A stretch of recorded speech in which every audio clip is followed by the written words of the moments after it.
Hi, யோக பூர்ணத்திலிருந்து doctor Bhuvaneswari. முகத்துக்கு கொடுக்குற ஒரு முக்கியத்துவம் காலுக்கு கொடுக்குறோமா? இல்லை. கால் அப்படிங்கிறது நம்ம பாடியினுடைய ஃபவுண்டேஷன். இது ரொம்ப முக்கியம்.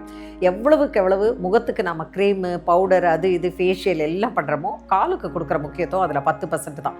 ஆனால் கால் தான் ரொம்ப ரொம்ப இம்பார்ட்டன்ட். வயசானால் நம்ம பாடியினுடைய பேலன்ஸ் எங்கே இருக்குன்னா நம்ம காலில் தான் இருக்குது. இப்போ நிறைய பேருக்கு இந்த காஃப் மசில்ஸில் ஒரு வலி இருக்கும். இந்த காஃப் மசில் வலி என்ன ஆகும் அப்படின்னு பார்த்தீங்கன்னா அப்படியே குடையிற மாதிரி வலிக்கும்.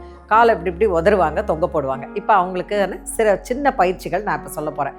என்னென்னா, உங்களுடைய கால்களை மேலேயும் இந்த பாருங்க, 1 2 3 4 5 6 7 8 அந்த மாதிரி காலை நல்லா தூக்கி இறக்குங்க. அதுக்கப்புறம் நீங்கள் என்ன பண்ணுறீங்கன்னா, காலை நல்லா மேலே வச்சுட்டு எவ்வளோ தூரம் அதை நல்லா ப்ரெஸ் பண்ண முடியுமோ ப்ரெஸ் பண்ணுங்கள். அதே மாதிரி இந்த கால். அதுக்கப்புறம் செவுரு இருக்கு இல்லையா, செவுத்துல உங்கள் காலை அப்படி வச்சுக்கோங்க.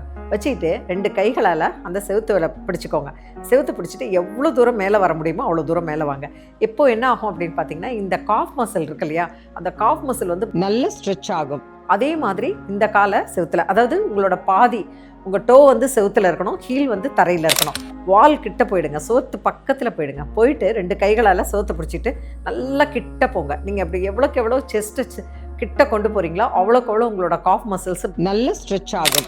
இந்த பயிற்சியை தினமும் காலையில் ஒரு தடவை ஒரு 5-10 தரம், மாலையில் ஒரு 5-10 தரம் செஞ்சிங்கனாலே இந்த கெண்டைக்கால் சதைங்கிற இடத்துல பிளட் சர்க்குலேஷன் இன்க்ரீஸ் ஆகி உங்கள் வலி ஈஸியாக உடனே குறையிறத நீங்கள் பார்க்கலாம்.